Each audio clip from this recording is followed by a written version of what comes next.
that, but You're gonna like, roll? You're gonna I roll? was praying for the happens. I want to see. No, oh my god. Come on. Bruh. Hey!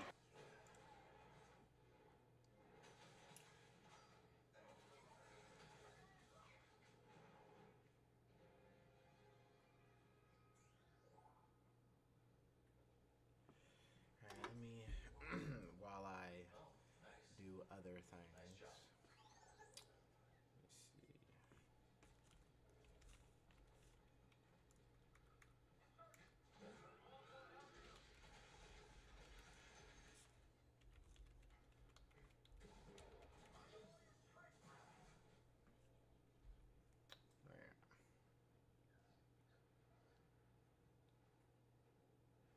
This entire structure is the array.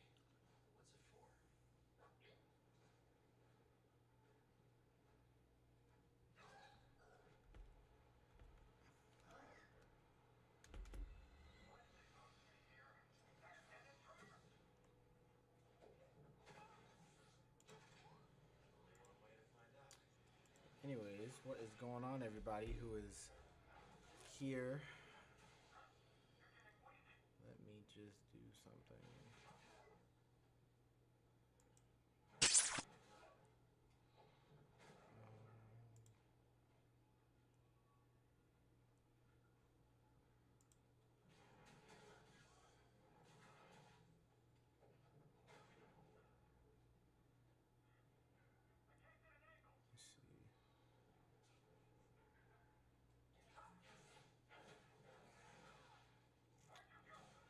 Alright, so we got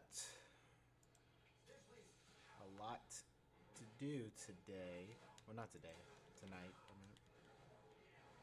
I'm playing some games. We're gonna be reacting to stuff and watching videos and stuff. So.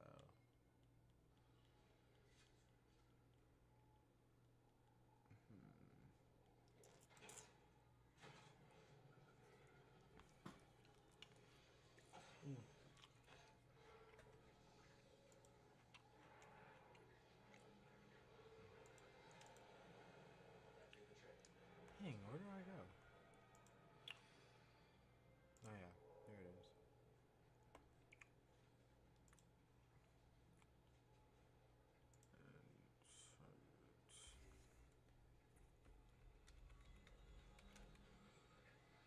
Wonder how long they were stuck in this stuff. It's like the weird matter around here can take on various forms. Let's hope that tower at the top of the array has some answers. I'm your ally. Let me see.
Anyways,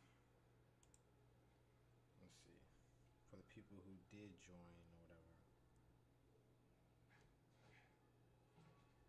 Greetings. I'm trying to hook something up, but it just don't want to work with me.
Put it on a different setting.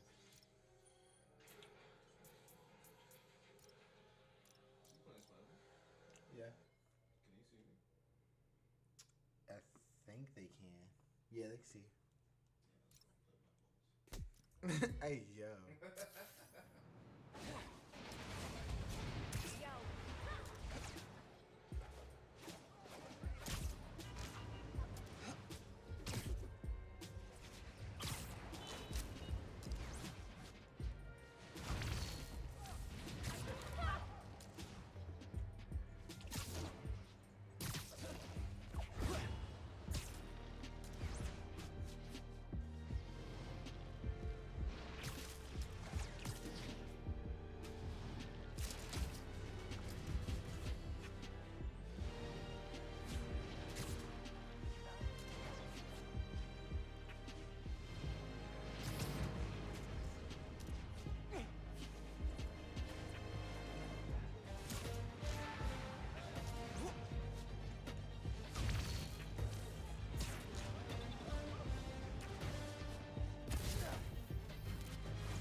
Bad news. Someone's trying to steal from a feast truck.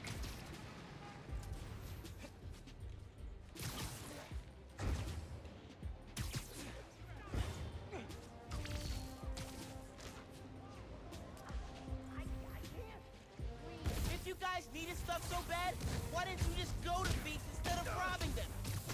It's the bug! Get him!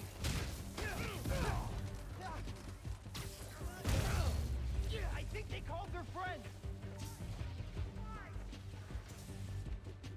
I can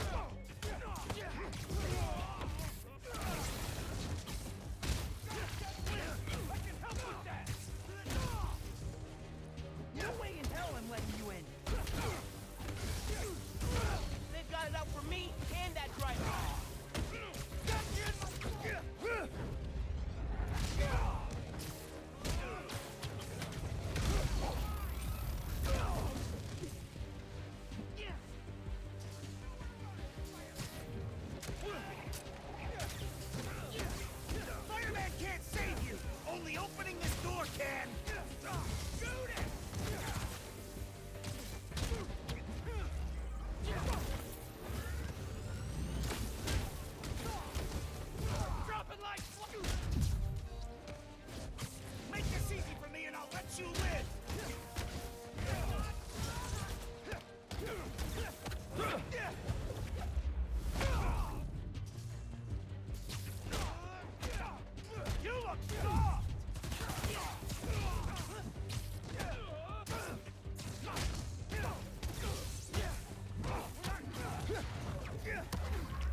we're done. It's all good.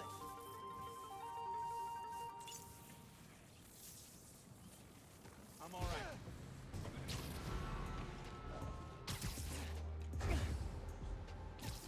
It's a what? Well, yeah, because I got this game capture. Yeah, so, all you gotta do is just hook it up to your PlayStation. And then I just play on phone. Sure, it's a little.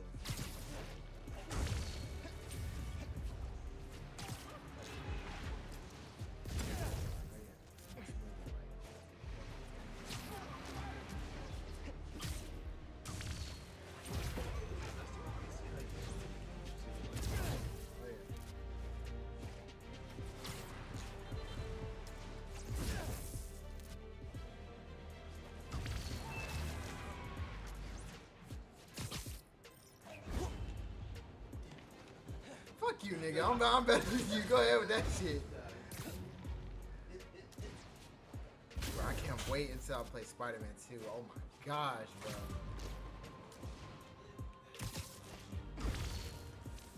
Oh yeah, God.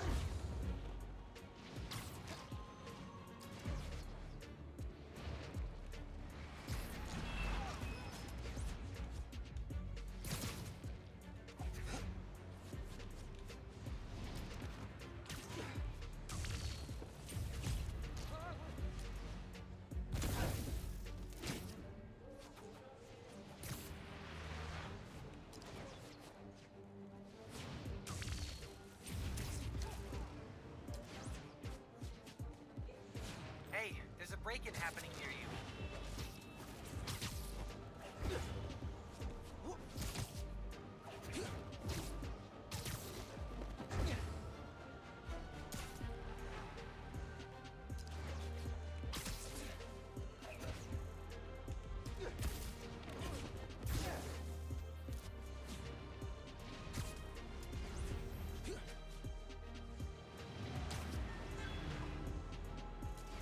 Oh, those people are definitely burglars. Did you trust Spider-Man? How'd he find us? Come on. Robbing someone during the holidays? You can't take this! Stay out of my business, freak show!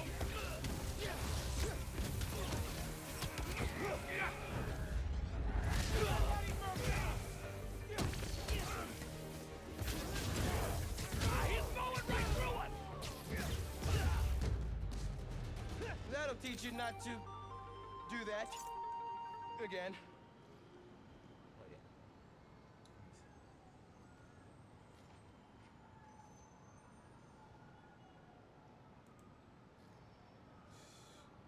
So, thinking of restarting this bad boy. Thinking.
Helicopters?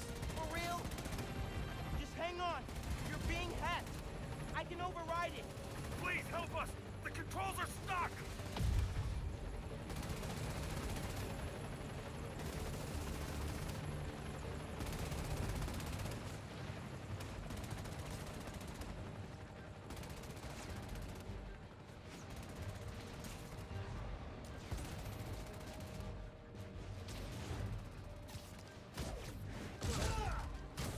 You gotta stop with these half-baked plans that hurt people.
Underground down, transmitter next.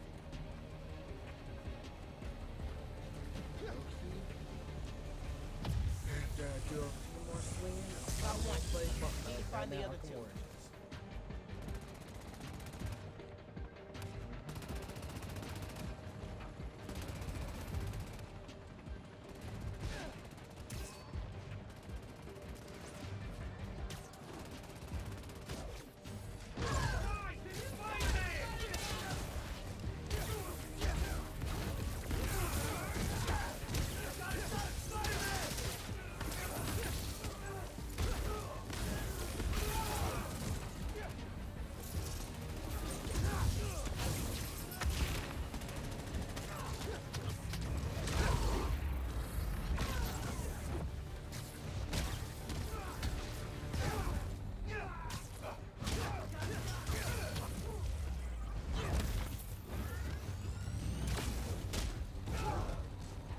Alright, now for the transmitter. One to go. Gotta hurry. Hey man, talk to me. Are you okay? Not falling from the sky, but I don't have full control yet. You'll have it soon.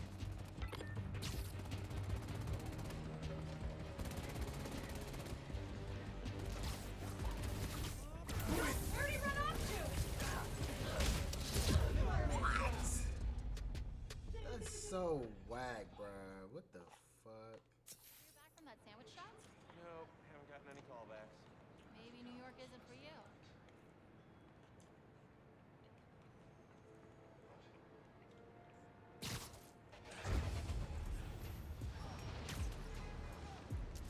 Little moth.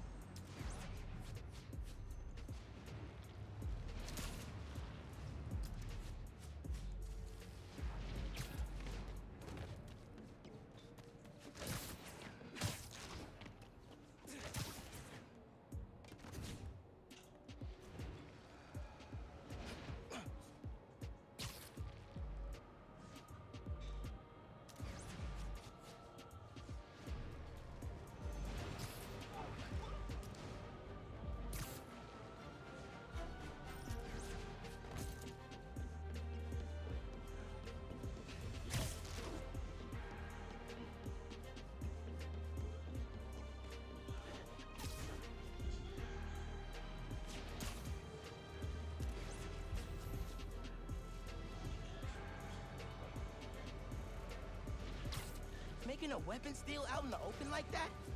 Pretty bold. What the world was that, Miles?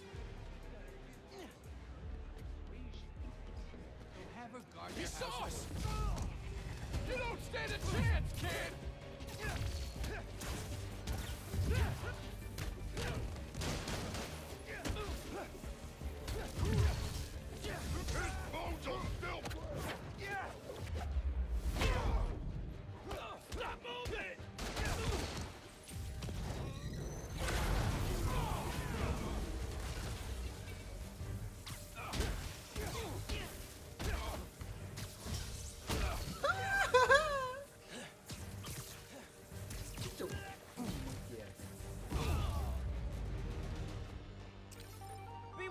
next time. Or, you know, just don't do crimes.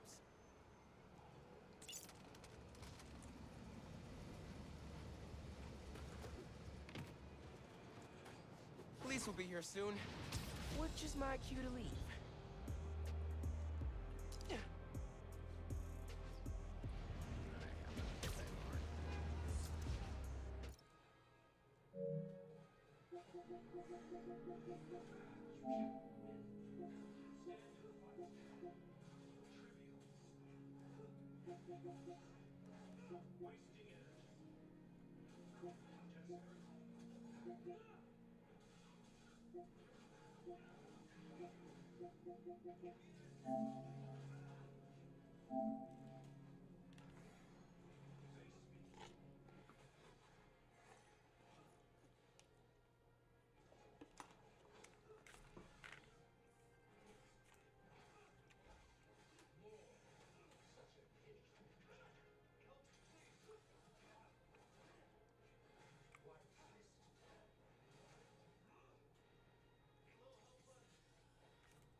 services are urging Gotham residents to stay off the roads and in their homes tonight in light of the severe winter storm warning. Man is an island, Bruce. You've been back for almost 2 years now. You can't expect me to believe that Gotham's most eligible bachelor is spending another Christmas alone. You just ran out of time. Knowing that tonight we put to rest one of Gotham's most heinous and relentless killers, Julian Gregory Day. Commissioner Loeb, any comment on the rumor that it wasn't actually the cops who captured Mr. Day? There is no such thing as a Batman. Captain Gordon! Captain Gordon! Commissioner Loeb! No further questions. No further questions. All units, code 10 at Blackgate Prison. Communication is down. Possible 211. Delta 6-4 en route. Dispatch 5-9. Confirm code 10. This is a breakout. Suspect identified as Black Mask. Repeat, code 10 suspect is Black Mask. Commissioner Loeb is being held captive. Repeat, Commissioner Loeb is 701.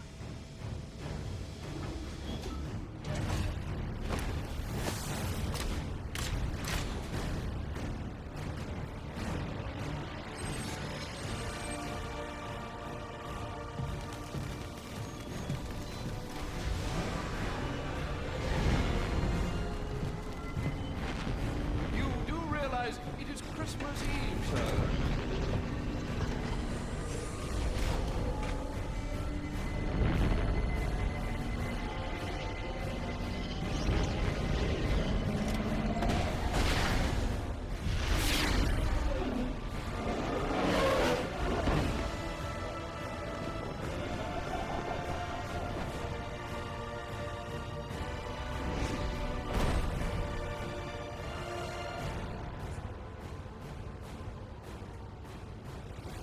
Looks like Black Mask entered the prison here. I need to find Commissioner Loeb before it's too late.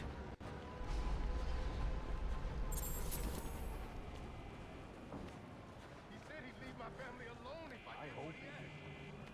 Thing is, you ain't gonna live to find out. Black Mask can't leave no loose ends lying around. What are you waiting for? If you're gonna do it, get it over with. No. Please. Not again. Oh, I'll kill you, all right. But by the time I do, that eye won't be the only thing you're missing. What is that? Behind you. Come on. Expect me to fall for that? I mean, try something original. What the hell are you?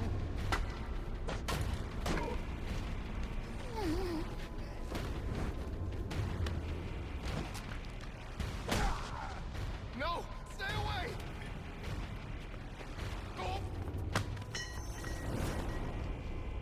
Don't hurt me! Oh. I heard the rumors, but you're not supposed to be real. Tore this place apart. I don't know what it is. It's huge. Where is Black Mask? I don't know. He's here for Commissioner Loeb. Maybe one of his men knows where he's headed.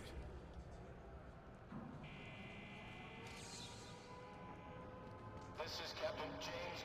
What was I supposed to do? He threatened my family.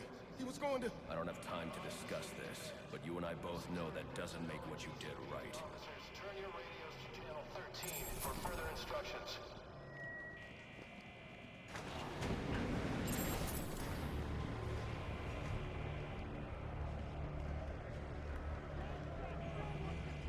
These are Black Mask's men.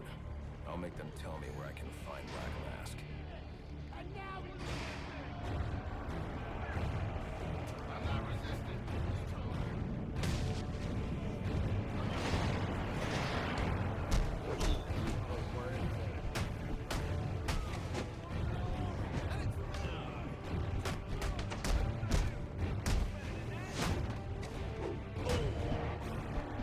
Serious?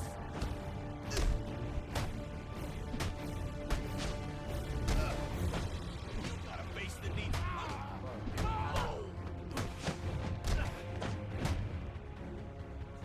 Why won't you? I give up! I give up!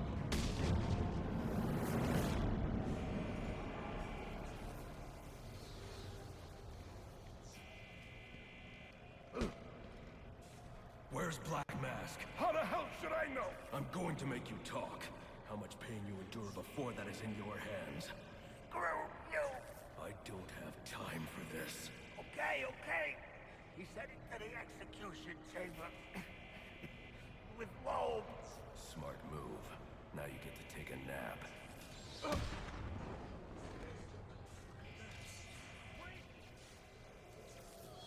All inmates, you are not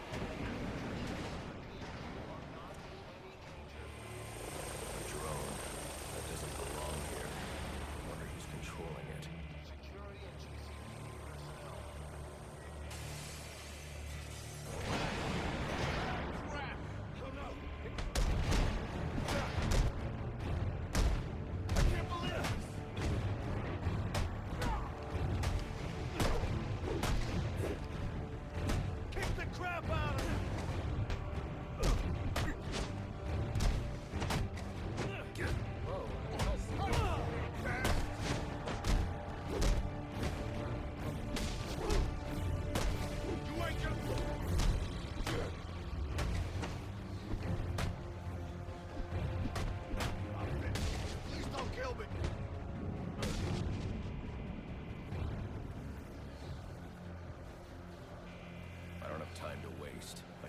grapple gun to get over this gate.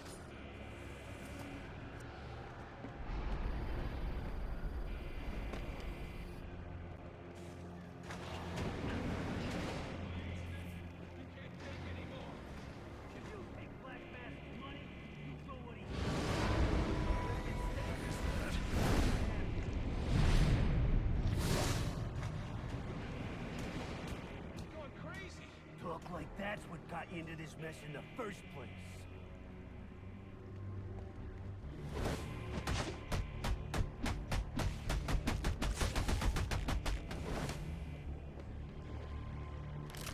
Don't hurt me!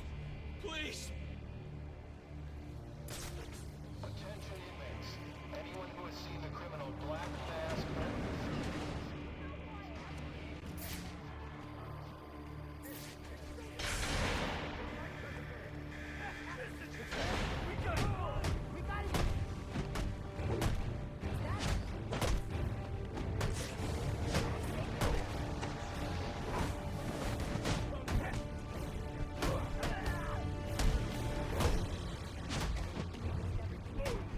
Put him on the ground.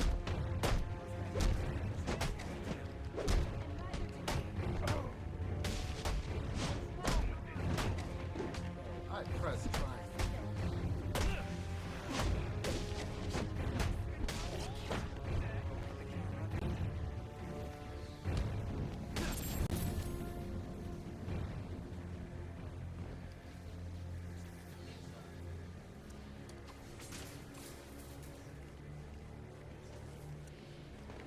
That area of the floor is weak.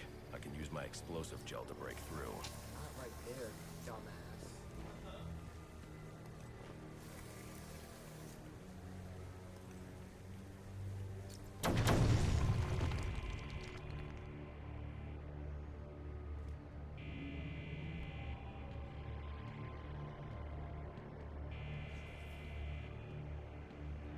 They say crime doesn't pay. Someone check the good police commissioner's pockets, because they are lined with my people. What have I got to show for it, huh? My own men in a slammer? Not no more. No, tonight, we're making some changes. Some big changes. You're a dead man walking, Loeb. That's right. He's gonna kill Loeb tonight. Hell yeah. Hey, now listen up. Black Mask let us out. The way I see it, we owe him. Let's clear this place of guards so he can. I didn't send him. Kick his teeth in.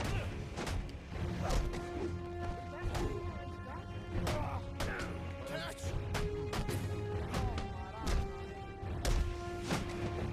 Tear that freak up!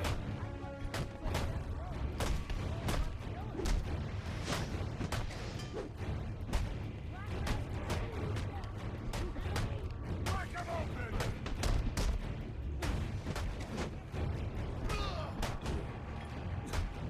Don't let him hurt!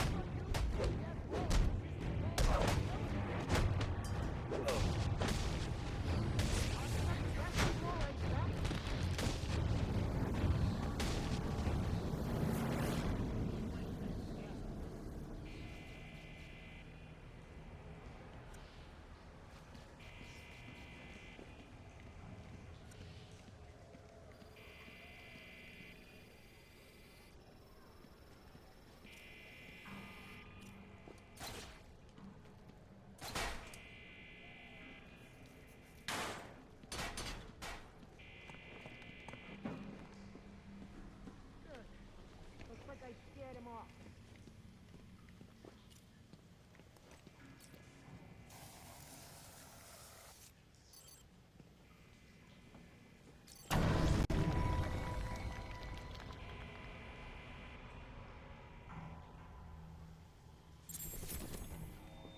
Any inmates with information on the whereabouts of a Black Mask, please come forward immediately. I've received confirmation from Warden Joseph that you will be rewarded for information which leads to an... I need to depress both switches at around the same time to open that door. Attention death row inmates.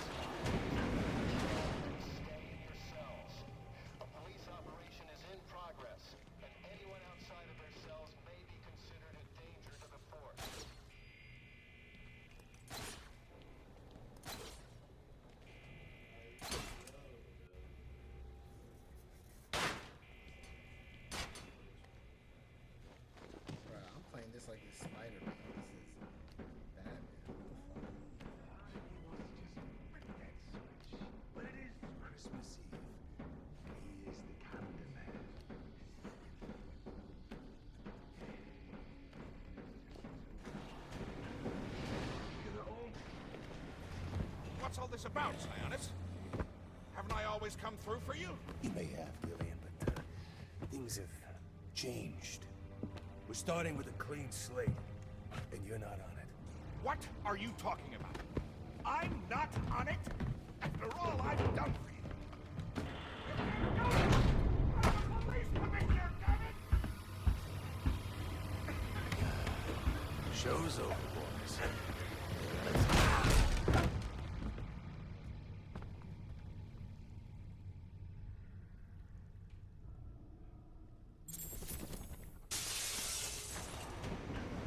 Too late. Commissioner Loeb is dead.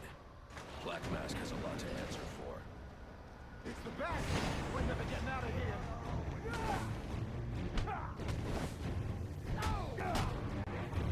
He's no amateur.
Thing that gets smashed will be your face!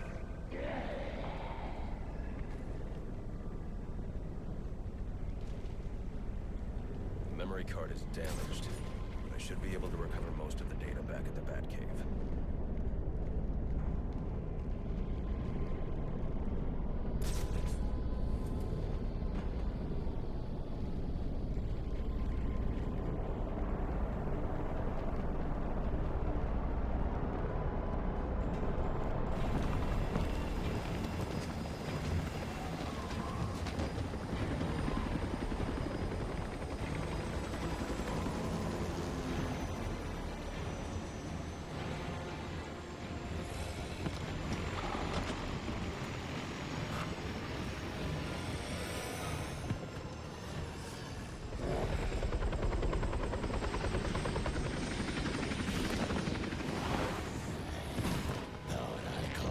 I know I caught yours.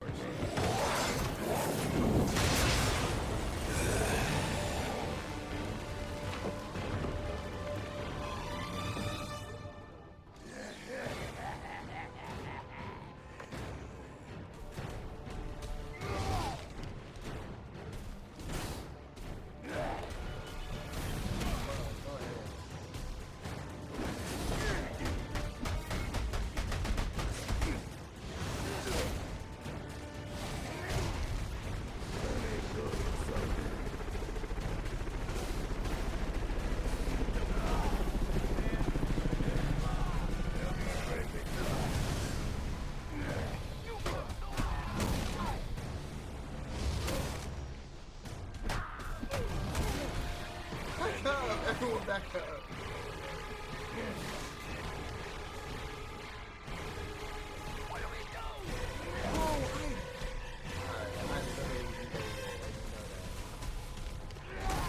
Get the fuck out of here. That's wild to me. Looks like dinner is served. There's this guy, a real... He's near an... Much appreciated. It's wild to me.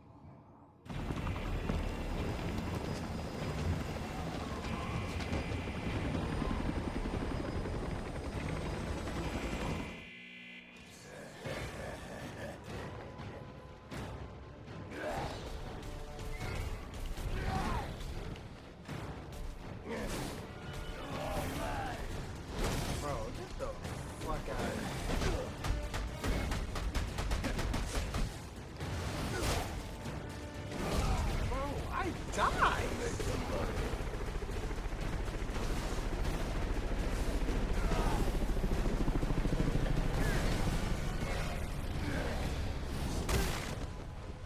Back up to a pulse!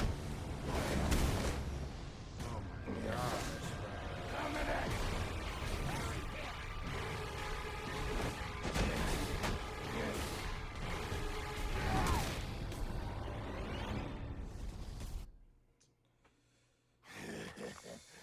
Align my lair with your flesh, Batman. That's wild, bro. That's so wild.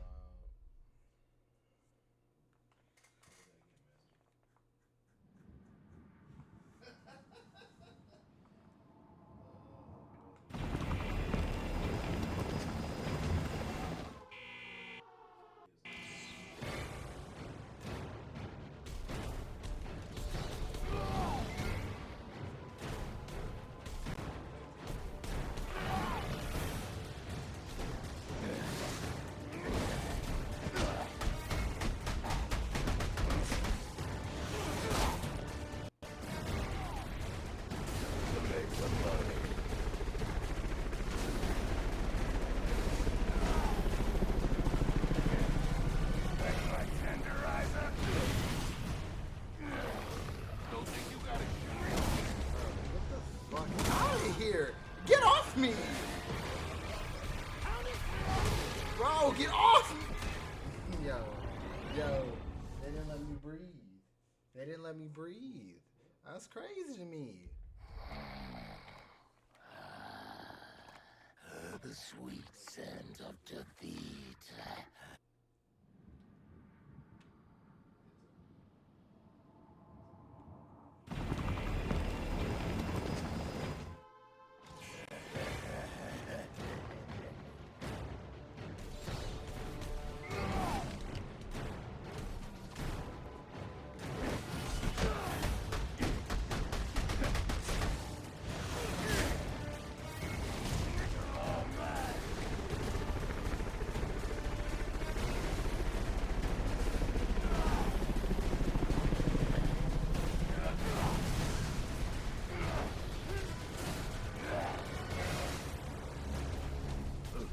Bro, come on. You know I... Oh, fuck! Get off my dick! Oh my god, they won't let me breathe! Oh, fuck! Come on!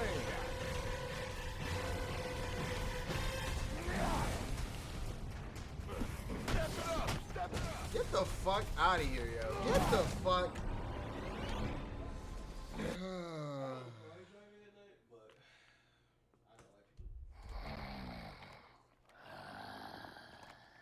The sweet scent of defeat. Shit, wow.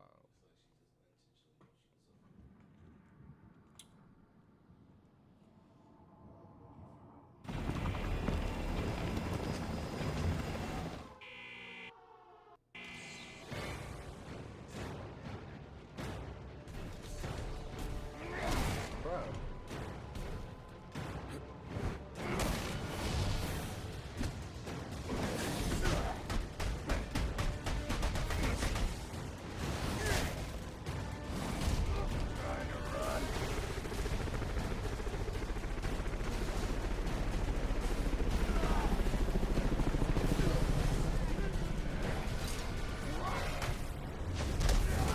Oh, come on.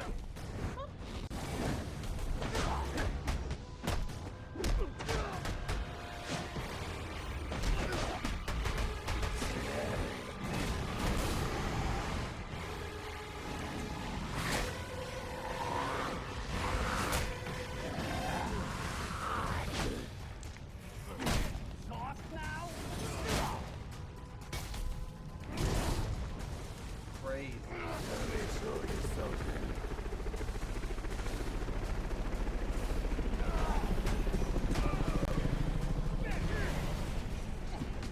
get the fuck out of here. If I fucking die from a fucking thug, Oh. I better not. And I died from a fucking alligator. It's crazy. It's fucking crazy, though. That's wild. Looks like dinner is served.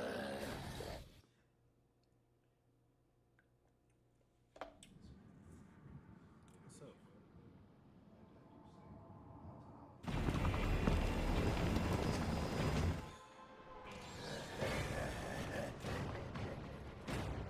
Coming at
Spider-Man. Yeah, crazy.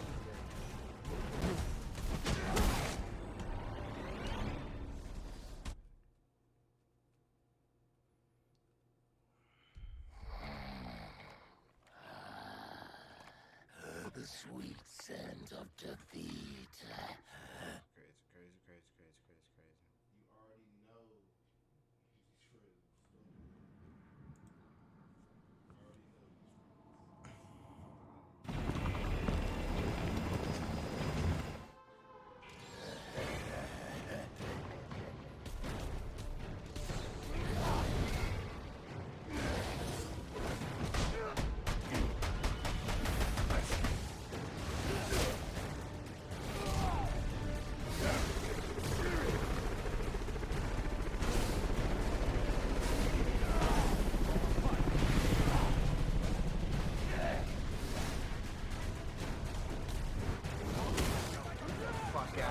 Get the fuck out of here. Get the you're on me. Get off me.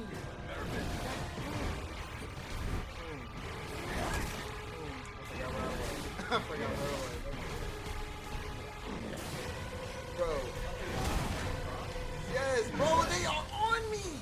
Bro, because I'm playing Spider-Man. It's like messing me up. Thank you.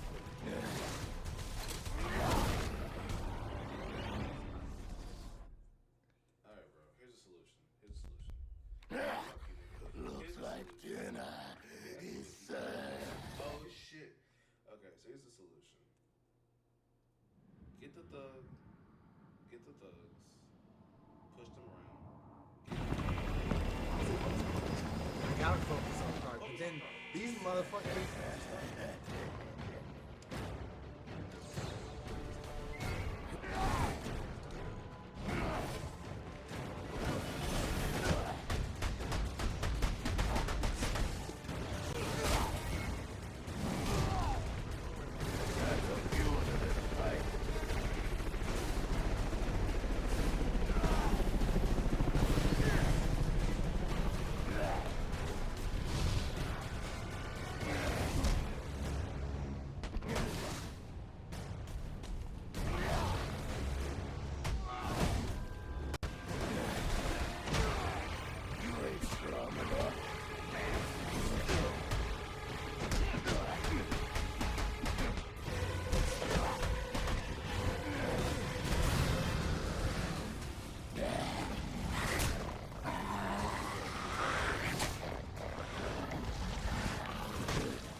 Bro, this dude is on me. That's crazy.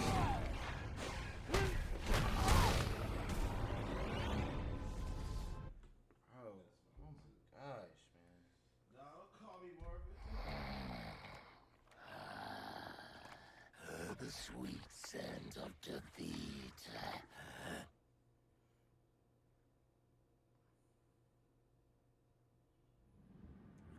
Lord, man.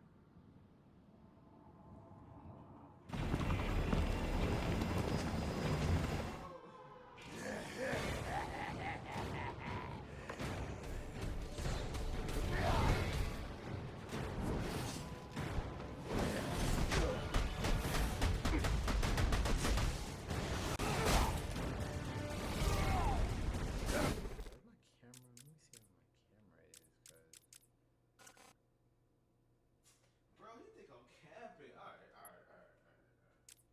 Let me send him a video. You really think I'm playing?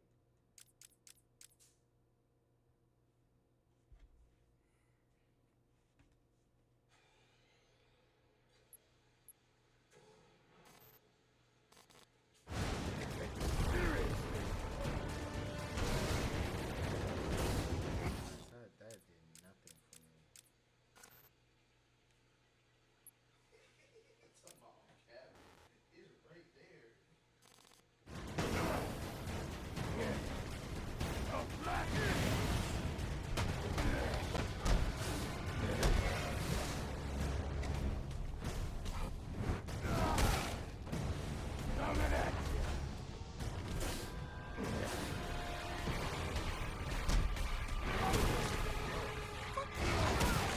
Evaded though.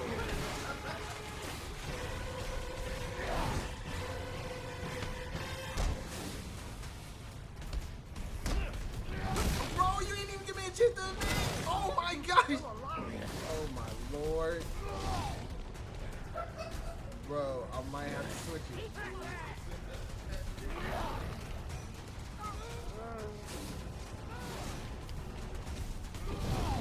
I don't believe it.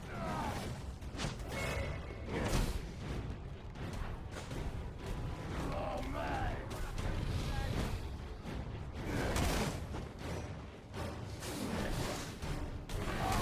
Oh fuck. I am about to, yeah, I'm about to change it. If I die again, I'm about to quit. I don't care. That's crazy. The sweet scent of defeat. Cause they like on me. They're like what? Like, can I get some space, please?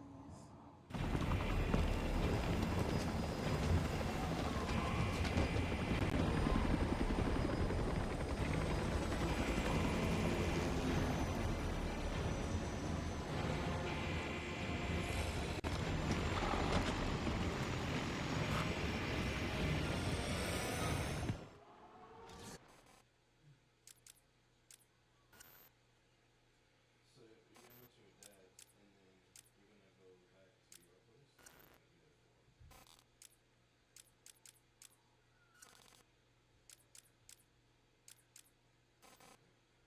So what are you gonna do in the meantime?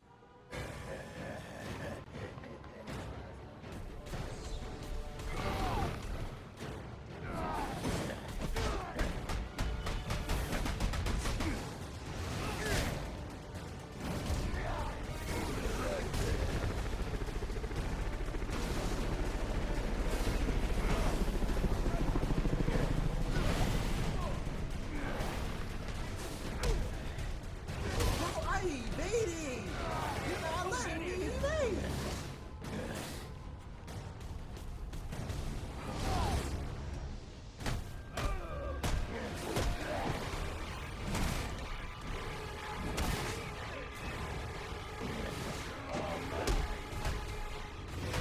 Bro, what the fuck?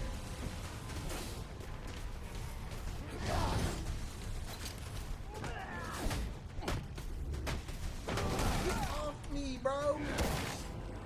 Alright, yep, y'all got me. You got me, Batman. Got me, Batman. God damn! Hey! there sweating and shit. He says sweating. No, I'm gonna watch videos. That's crazy.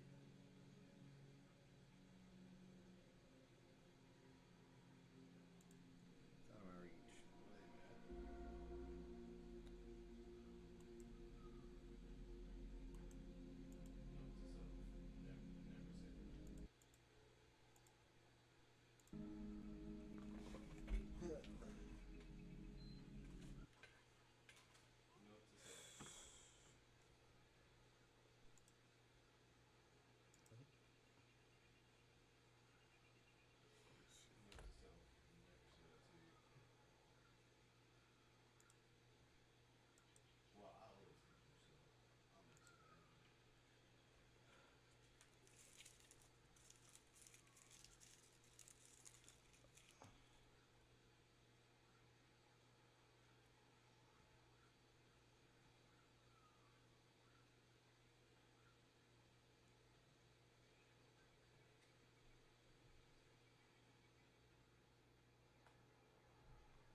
Let's see.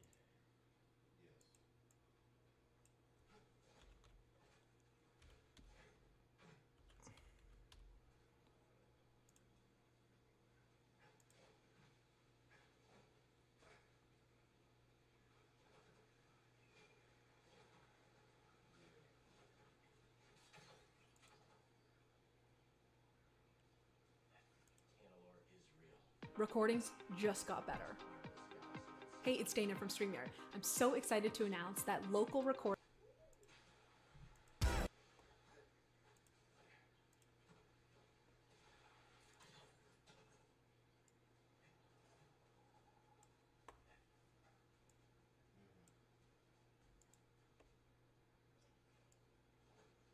We're gonna do it like this, so we get more.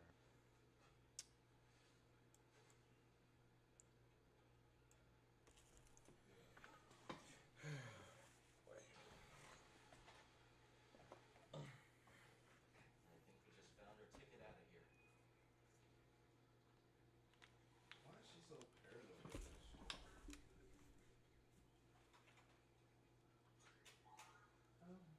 Let's look. What is it, buddy?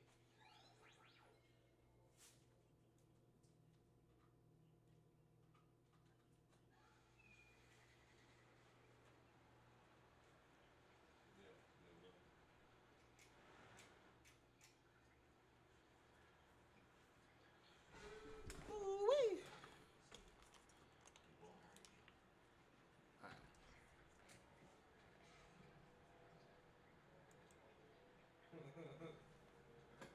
I don't even know if that. Here we go, buddy.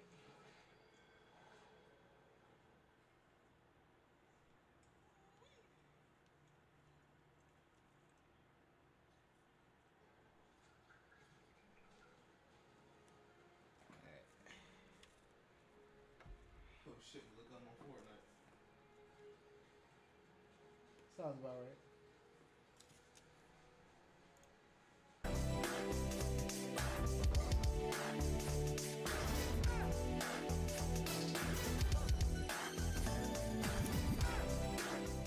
Hi, what's up? I'm Channel Pup, the mascot for the Level-Headed Fanboy, and today we're looking at a bit of a special case, a Spider-Man cartoon that is known for being unintentionally hilarious and going on to become a massive internet meme. But the true story behind it is actually a lot more tragic than I had expected. It's the story of a perfectly well-meaning cartoon which stumbled its way into existence, crawled around on the floor, whimpered, farted, and died. This is the story of Spider-Man 1967, the very first on-screen Spider-Man appearance. Hello there, I'm Captain America, and I'm here to give you a PSA. Now, If you love your country, you'll want to subscribe to Channel Pup. If you don't love your country, well, that's just too bad. But you can still subscribe anyway. Commies welcome. And of course, actually, we'll talk about that. But of course, nothing comes free in this country, except for freedom. And no exception is the Adobe subscriptions that Channel Pup needs to make these videos. So be sure to check out the Patreon link in the description below.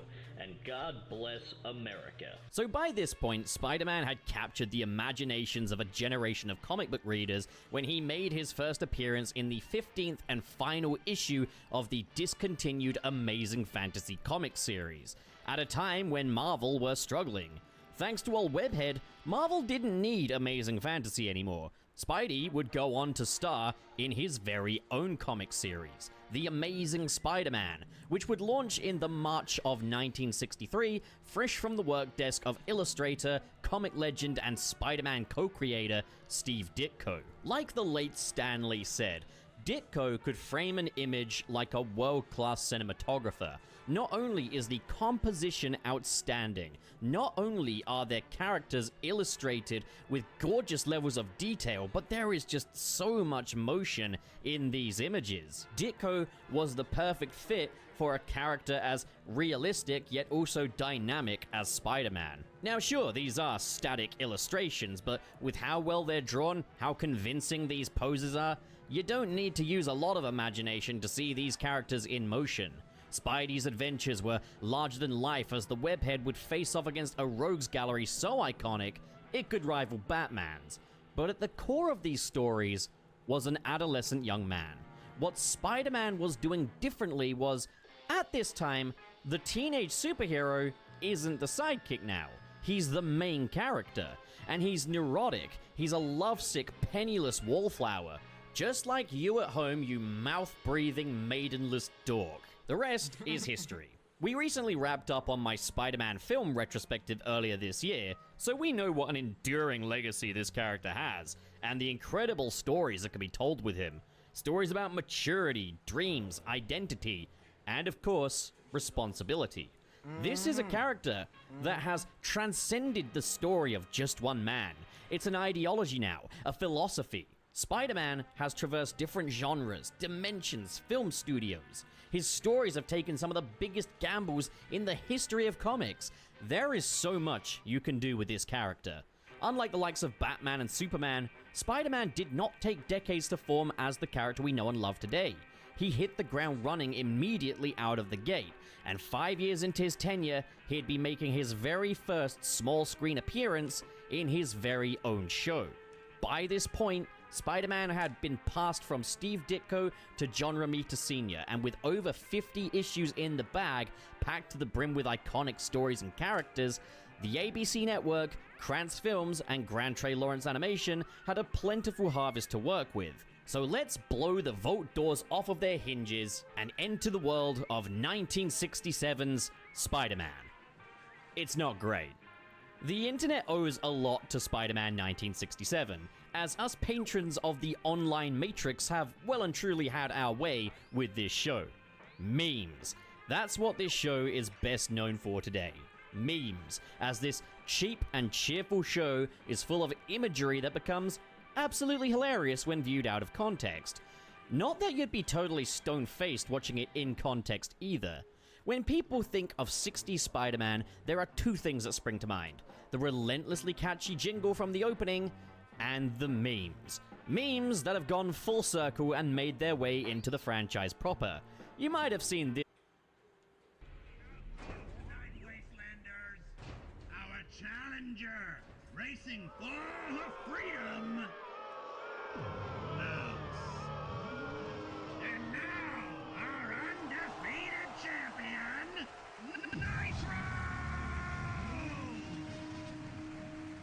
Last man standing wins.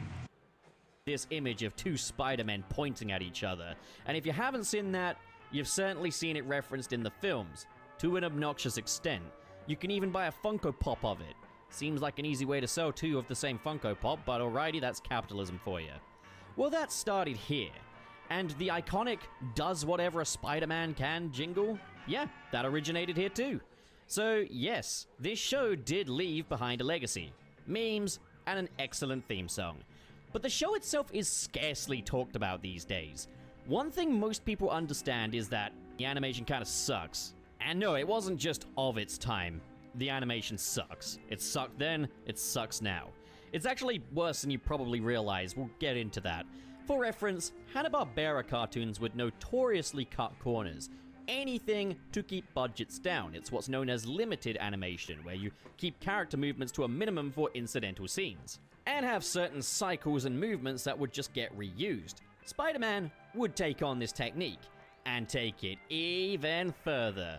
Not quite as far as Grant Trey Lawrence would a year prior with the Marvel superhero show, where they'd literally scan comic artwork and maybe move a mouth or a limb. This was, to its credit, for the most part, comprised of somewhat original artwork. There are some Ditko tracings in there, but it was at least an animated show. Just about. When I watched the first couple of episodes, I kind of thought to myself, well, the animation is clearly quite basic, but is it that bad? That was until I had about 10 episodes in the hole and noticed the overall animation structure of the show.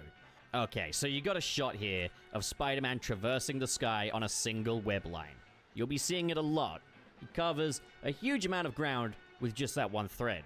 That's like a metaphor for the animation in this show. Getting as much use out of one thing as possible.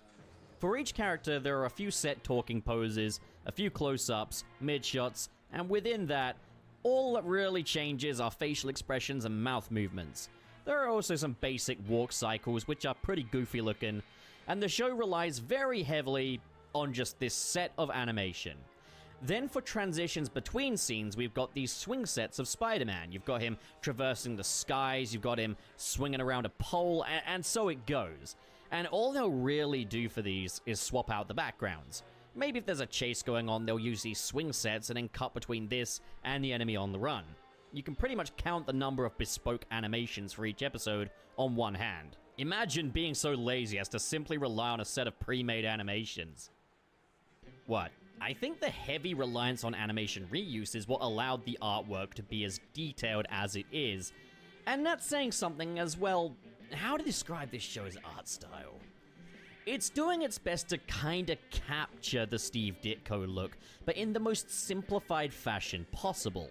A great example of this is Spider-Man himself, who really does look different from shot to shot in terms of like his eyes and head shape, etc.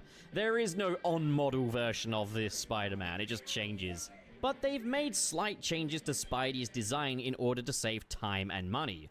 For one, 8 legs on a spider is just too much, so now the spider has only 6. You know, like a spider.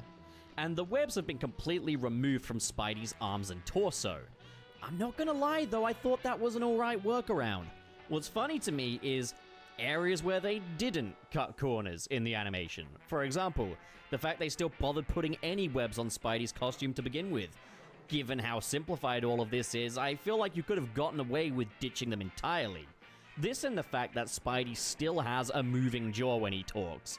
That's a corner I reckon you could also cut. Speaking of visual metaphors though, Spidey's costume is kind of the perfect metaphor for what this show just is. It's Spider-Man as you know and love him, but he's been gutted of all of his flair. As I mentioned earlier, a great deal of what separates Spider-Man from other superheroes is that he has problems that people of all ages can kind of relate to in some form. School, bullies, relationships, a clueless boss, financial struggles, an elderly loved one. And sure, every issue of the comics he'd be facing down a new foe in a larger-than-life battle in the skies of NYC.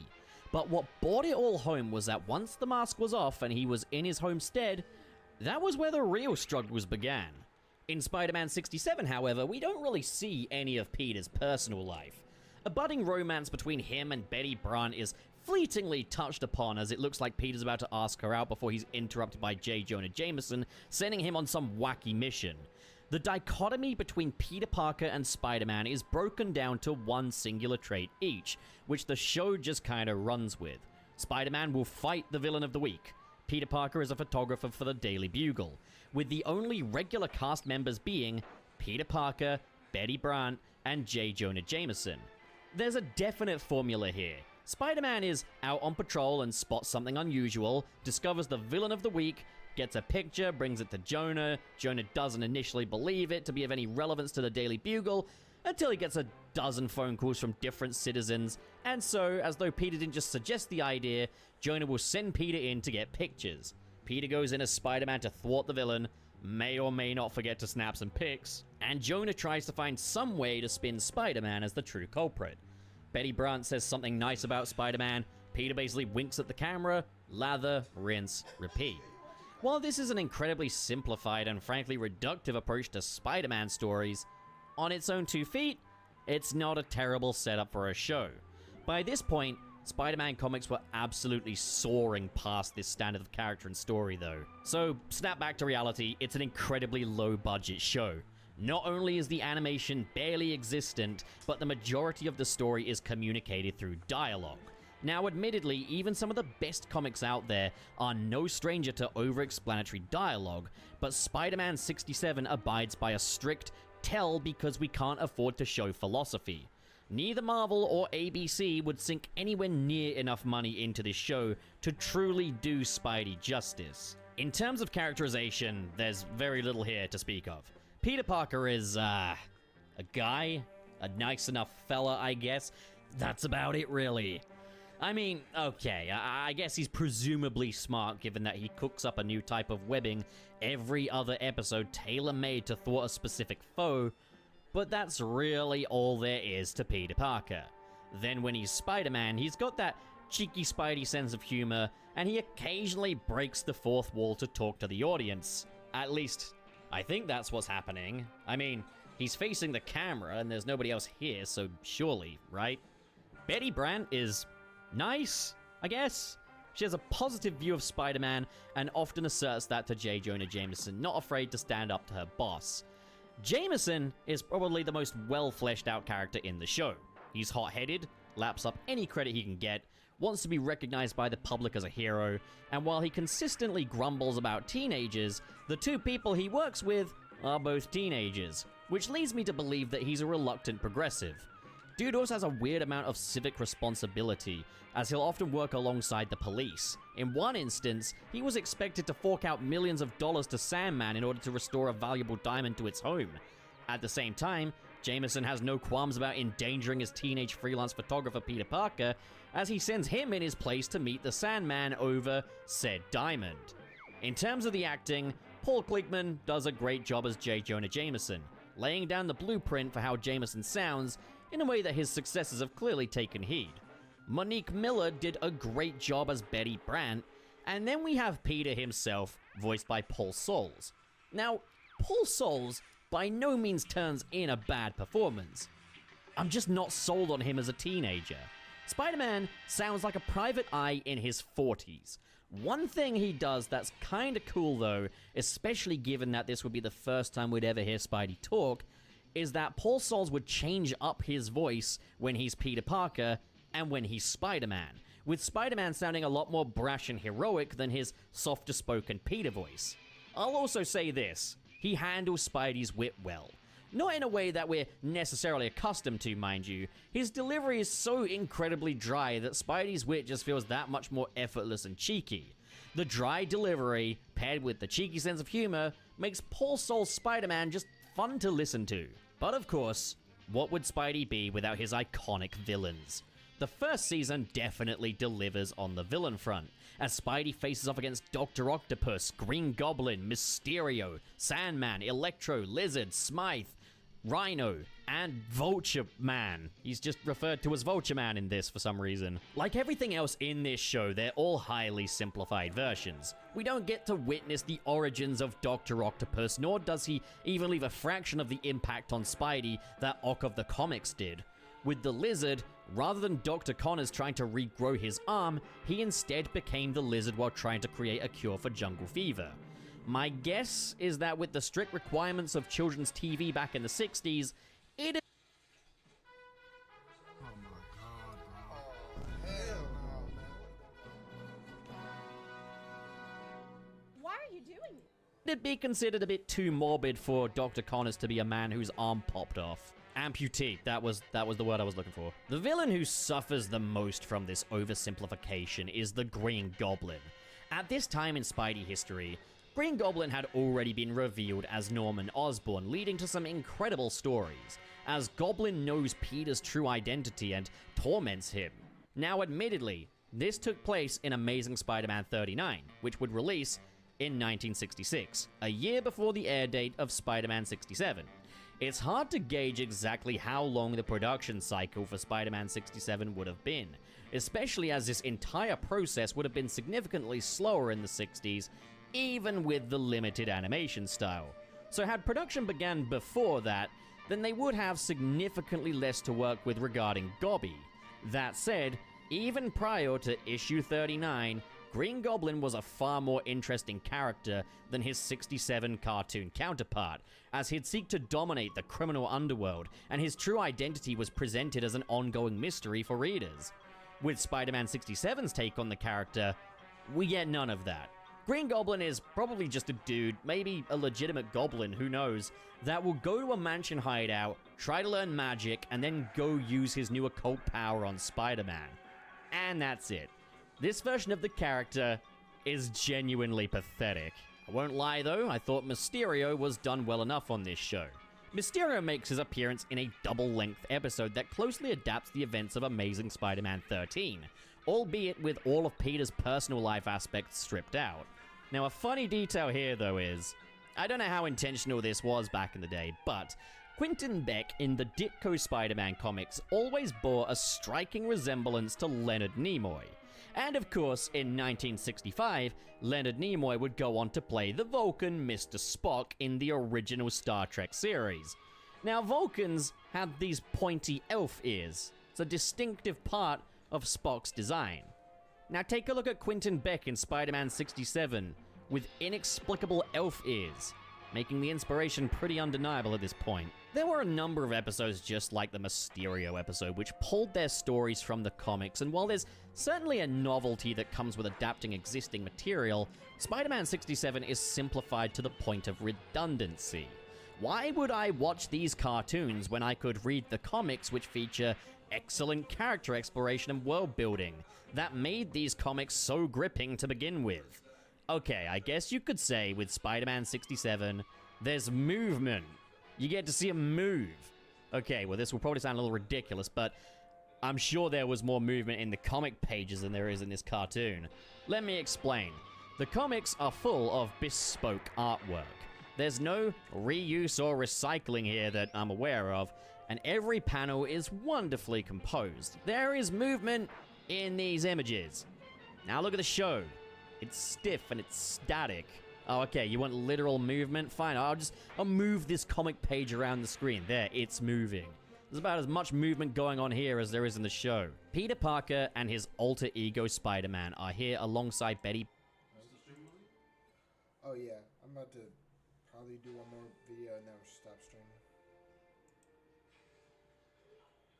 I'll watch that later. Let me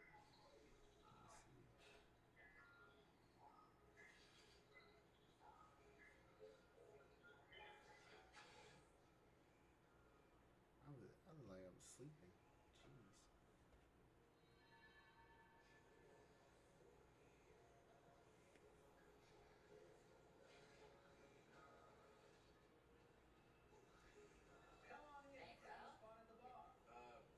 No, silly. Second floor?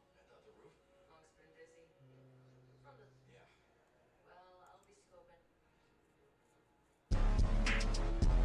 Wait, Cons? Who are you? I don't have time to explain this to you right now.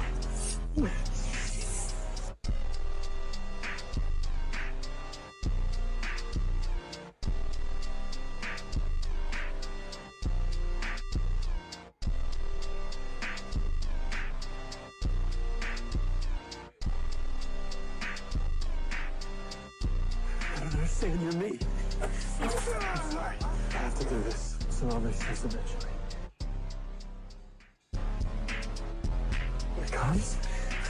Who are you? I don't have time to explain this to you right now.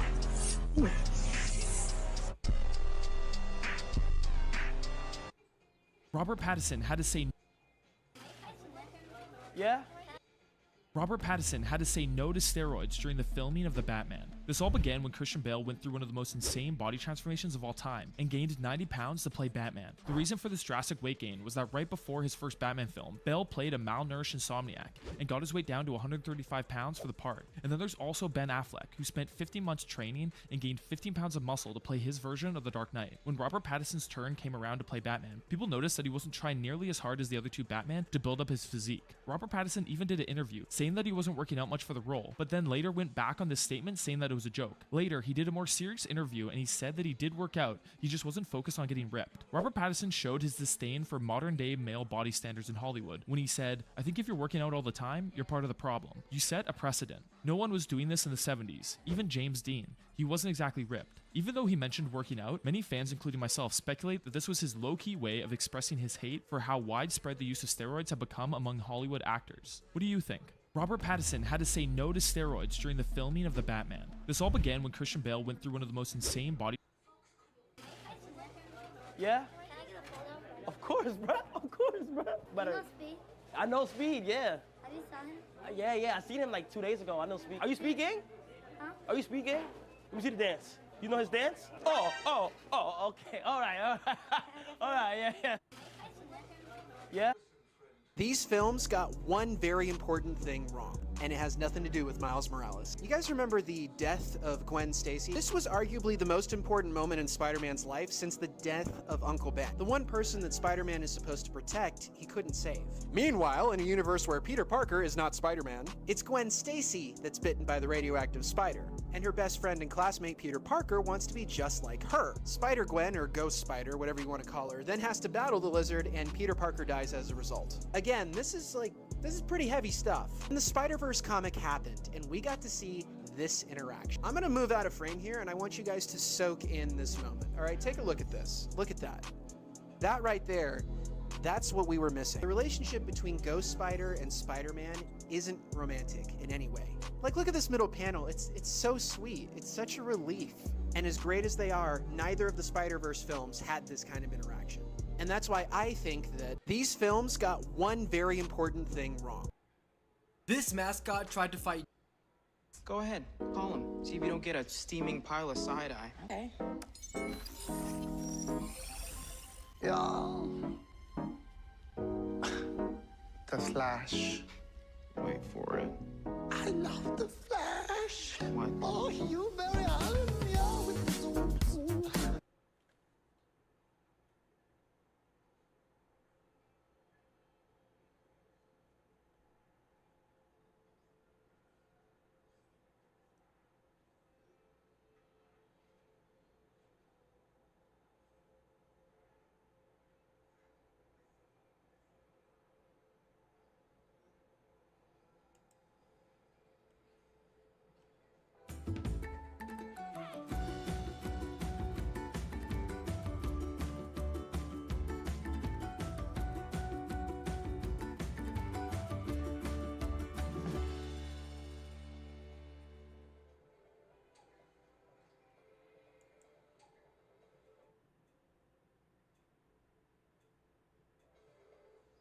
If you edit video, you need great voiceover work. Whether your video calls for a classic, extraordinary voice from yesteryear, Or a fresh, totally modern voice that passes the vibe check. Voices will make you an offer you can't refuse. whatever voice you need, Voices has it.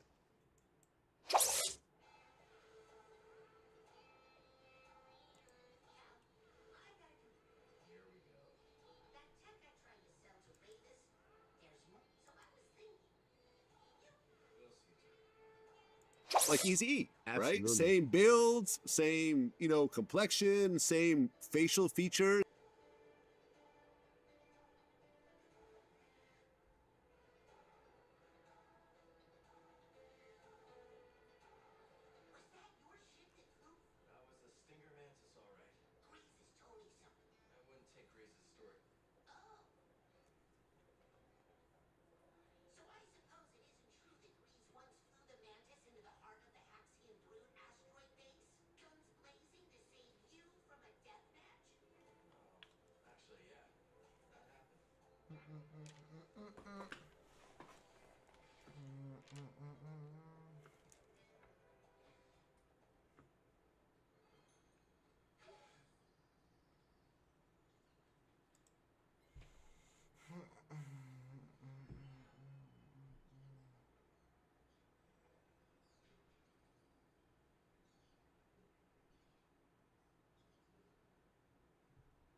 this mod.